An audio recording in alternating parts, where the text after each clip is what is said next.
श्री स्वामी समर्थ मंडळी, कालभैरव जयंती 2025 कशी साजरी करावी, नैवेद्य कोणता, मंत्र कोणता म्हणावा, सेवा कशी करावी, मंदिरामध्ये कशी सेवा करावी, घरच्या घरी कशी सेवा करावी, ही संपूर्ण माहिती मी तुम्हाला आजच्या व्हिडिओमध्ये सांगणार आहे। त्यामुळे व्हिडिओ शेवटपर्यंत नक्की बघा। कालभैरव हे शिवशंकरांचाच एक अवतार आहेत। कालभैरवांना पृथ्वी, जल, अग्नी, वायू आणि आकाश या पंचमहाभूतांचा नायक म्हणून गणलं जातं। कालभैरवांच्या रूपाकडे क्रोध, शांती आणि न्यायाचं प्रतीक म्हणून पाहिलं जातं। कालभैरव जयंती 12 नोव्हेंबर 2025 वार बुधवार या दिवशी आलेली आहे। तुमच्या घराच्या जवळपास कालभैरवांचं मंदिर असेल तर या दिवशी सूर्य मावळल्यानंतर शक्यतो संध्याकाळी मंदिरात जाण्याचा प्रयत्न करा। मंदिरामध्ये जाताना घरून तुम्ही बाजरीची भाकरी, पातीचा कांदा, वांग्याचं भरीत, लिंबू हा नैवेद्य म्हणून तुम्ही घेऊन जाऊ शकता। हे शक्य नसेल तुम्हाला तर तुम्ही खडी साखर आणि नारळसुद्धा घेऊन जाऊ शकता। किंवा या दिवशी कालभैरव भगवानांना जिलेबी किंवा काळे मूठभर उडीदसुद्धा तुम्ही अर्पण करू शकता। पण तुमच्या घराच्या जवळपास मंदिर नसेल तर घरच्या घरीसुद्धा तुम्ही ही जयंती साजरी करू शकता।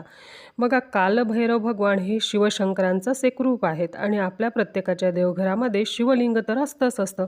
मग या दिवशी सकाळी देवपूजा करताना शिवलिंगावरती आपल्याला प्रथम शुद्ध पाण्याने, नंतर पंचामृताने, पुन्हा पाण्याने असा अभिषेक करायचा आहे।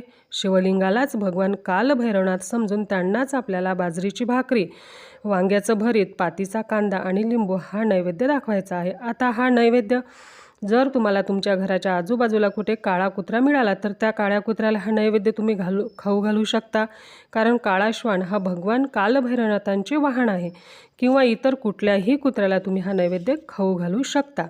किंवा हा नैवेद्य तुम्ही स्वतः प्रसाद म्हणून ग्रहण करू शकता। आणि या दिवशी आवर्जून संध्याकाळी दिवे लागण्याच्या वेळेला देवघरासमोर दिवा लावायचा आहे, 2 अगरबत्त्या लावायच्या आहेत आणि 11 वेळा कालभैरवाष्टकम तुम्हाला पठण करायचे आहे। तुम्हाला जर 11 वेळा कालभैरवाष्टकम पठण करायचे असेल तर 10 वेळा फक्त 1 ते 8 ओव्या तुम्हाला वाचायच्या आहेत। आणि बघा, कारण 9वी ओवीपासून फलश्रुती सुरू होते, म्हणजे 10 वेळेला तुम्हाला पहिल्या ओवीपासून ते 8व्या ओवीपर्यंत वाचायचं आहे आणि 11व्या वेळेला फलश्रुती सहित संपूर्ण कालभैरवाष्टकम आपल्याला पठण करायचे आहे। त्यामुळे 11 वेळेस म्हणायचं आहे, पठण करायचं असेल तर खूप वेळ लागतो असं अजिबात नाही, खूप कमी वेळ लागतो। आणि या दिवशी तुम्हाला ओम महाकाल भैरवाय नमः या मंत्राचा जप आवर्जून दिवसभरामध्ये करायचा आहे।